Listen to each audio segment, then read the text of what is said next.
안녕하세요. 한혜솔입니다. 어느덧 6월도 절반이 흘렀습니다.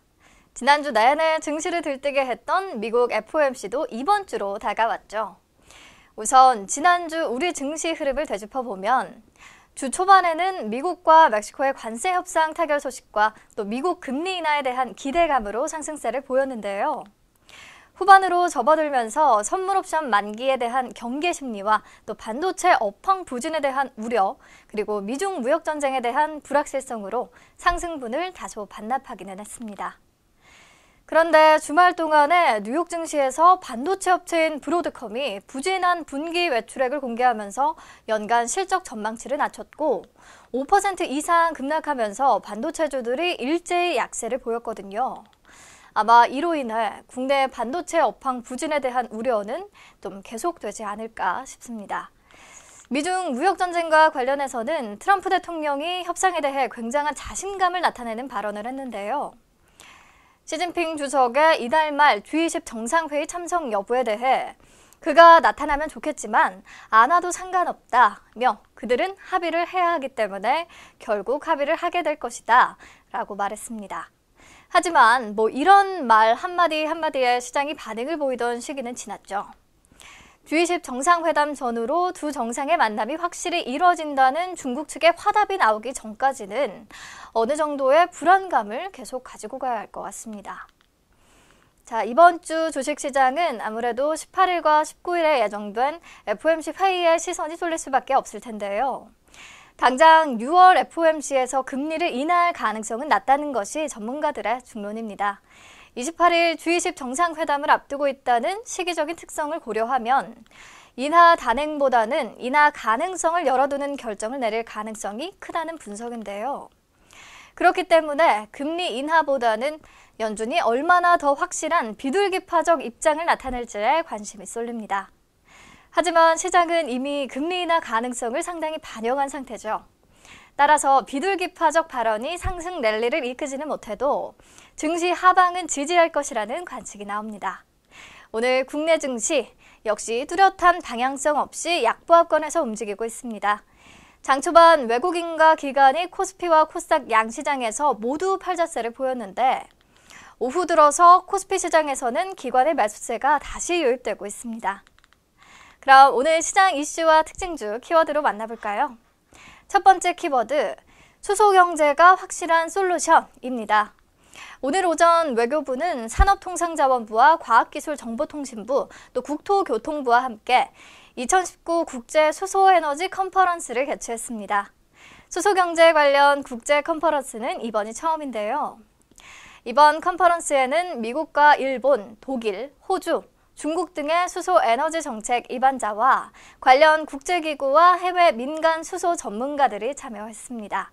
특히 케이스케 사다모리 국제에너지국장은 수소는 다양한 에너지 문제를 해결하는 데 도움이 될 것입니다. 라며 수소 에너지의 중요성을 강조했다고 하는데요. 이어서 과거 수소에 대해 과장된 기대가 있었지만 이번에는 다를 것이라며 수소 에너지 관련 어려운 문제가 극복 가능한 시대가 됐다고 진단했습니다. 정말 수소 경제 실현이 우리나라뿐 아니라 전 세계의 큰 목표 중 하나라는 생각이 드는데요. 지난 15일에는 일본에서 G20 에너지 환경 장관 회의가 열렸거든요. 행사에 참석한 G20 에너지 장관들은 지속 가능한 친환경 에너지로의 전환 방안을 찾기 위해 머리를 맞댔는데 정의선 현대차그룹 수석 부회장도 수소위원회 공동회장 자격으로 참석했습니다. 이 자리에서 정 부회장은 지속 가능한 지구를 위해서는 멋진 말과 연구가 아닌 즉각적인 행동이 필요하다며 수소경제가 가장 확실한 솔루션이다 라고 말했습니다. 그러면서 수소경제 사회를 조기에 구축하기 위해서는 초기 인프라 구축과 민간 협력이 중요하다며 정부와 투자은행들의 적극적인 참여를 당부하기도 했습니다. 그리고 이날 현대자동차가 만든 수소전기차 넥소가 G20 회의 장소에 특별 전시됐는데요. 일본에서 전시된 것은 이번이 처음이라고 합니다. 아무튼 이렇게 정부가 수소차 시장 육성에 강한 의지를 보이고 있고 국내외에서 수소 경제 중요성에 대한 이슈가 부각되면서 오늘 수소차 관련주들이 다시 신발끈을 조이고 있습니다. 상한가에 진입한 풍국주정은 수소 제조업체의 SDG를 자회사로 두고 있다는 점에서 주목받고 있고요. 수소차의 핵심 부품인 연료전지 스택 관련주 유니크도 20% 이상 강한 흐름 이어가고 있고요. 현대 수소차 넥소의 전동식 워터펌프를 공급하는 대우 부품도 현재 20% 가까이 상승폭을 키웠고요. 또 소형 공기 압축기를 생산하는 뉴로스도 10% 이상 강세 보이고 있습니다. 그 밖에 일진다이아와 EM코리아, 동아화성, S퓨얼셀, J&K 히터 등등 수소차 관련주들 상승폭이 매우 큽니다. 꺼진 불씨가 다시 살아나는 분위기네요.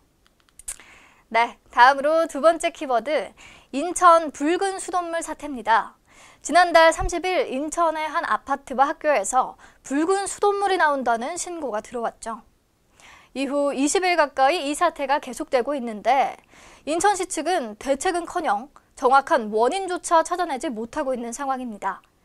특히 피해 지역 학교의 80%가 현재 빵과 우유 등으로 대체급식을 하고 있는데요.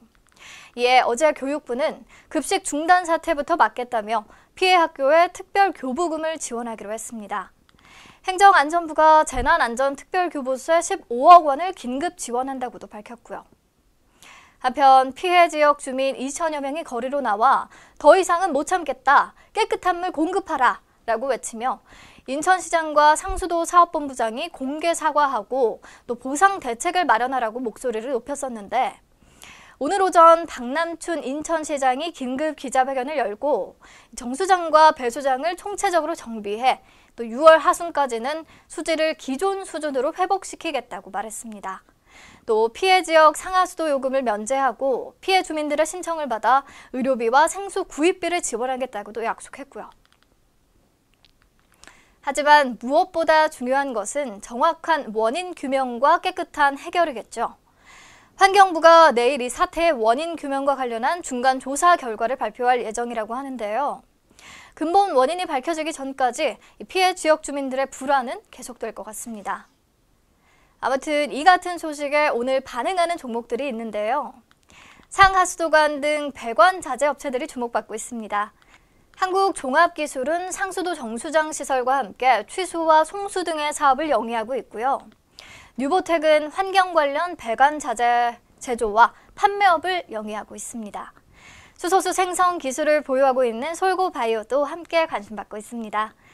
초기 대응은 미흡했지만 부디 빨리 잘 해결돼서 주민들의 불편이 사라지기를 바랍니다. 네, 다음 마지막 세 번째 키워드는 태림포장 인수전 후끈입니다. 태림포장을 둘러싼 인수합병 움직임이 가속화되고 있는데요. 현재 예비 입찰에 국내외 제지업체와 사모펀드 등 10여 곳이 참여한 것으로 알려졌습니다.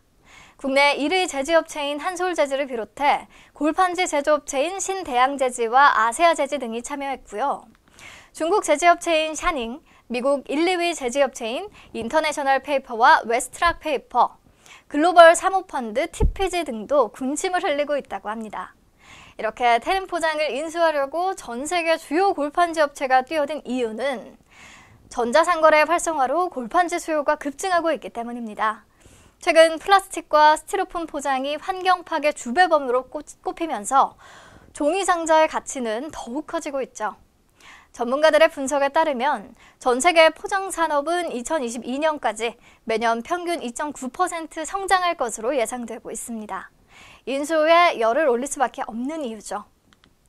자, 그럼 대체 인수 대금은 어느 정도 될까요? 해외에서 골판지 제조업체 인수 합병 사례를 보면 골판지 업체의 몸값을 가늠해 올 수 있는데요. 지난 1월 미국 아마존 협력업체인 영국의 상자 제조업체 DS 스미스는 스페인 골판지 상자 제조업체인 유로팩을 약 2조 5,300억 원에 인수했다고 합니다. 이 정도까지는 아니더라도 태림포장과 태림페이퍼의 인수대금이 약 1조 원에 달할 수도 있다는 전망도 나오고 있습니다. 오늘 태림포장 나흘 만에 반등에 성공했고요. 6%대 강세 보이고 있습니다. 네, 오늘 증시 브리핑은 여기서 마무리할게요. 내일 다시 만나요.